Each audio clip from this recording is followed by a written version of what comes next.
എന്നതാണോ പ്രശ്നം? ഈ ലോറികൾ ആരെന്നുള്ളതാ പ്രശ്നം. ഇതെന്റെ ലോറികൾ തന്നെ. കേട്ടല്ലോ, എല്ലാരും കേട്ടല്ലോ.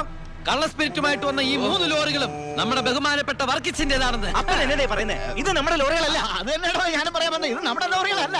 ഇത് വർക്കിച്ചിന്റെ ലോറി തന്നെ. ഇത് കൊച്ചുമുള്ള പേരിലായിട്ടിരിക്കുന്നത് ചഞ്ച. ഇത് എന്റെ ലോറികളെ അല്ല. അല്ലേ? അല്ലെന്ന് പറഞ്ഞില്ലേ? വർക്കിച്ചിന് ലോറിയിലോട് അടക്കം വൻ നഷ്ടം വരുമെന്ന് എനിക്കറിയാം. വർക്കിച്ചിന്റെ വണ്ടികളുടെ നമ്പർ ഉപയോഗിച്ച് എന്റെ ലോറികള് 1 മണിക്കൂർ മുമ്പ് പാലക്കാട് അതിർത്തി കടന്നു. ഇനി മഷിയിട്ട് നോക്കിയാലും കിട്ടില്ല. എന്തിനാ വർക്കിച്ചൻ എന്റെ റൺവേ കയറി കളിച്ചത്?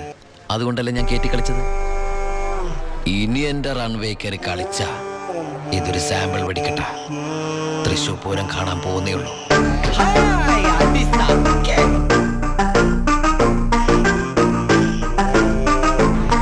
എവിടെയായിരുന്നു വണ്ടിയുടെ മുമ്പിലല്ലോ എസ്കോട്ട് വരുന്നത്? ഇവരെന്നെ സംശയിച്ചില്ലയോ? എന്നതാണോ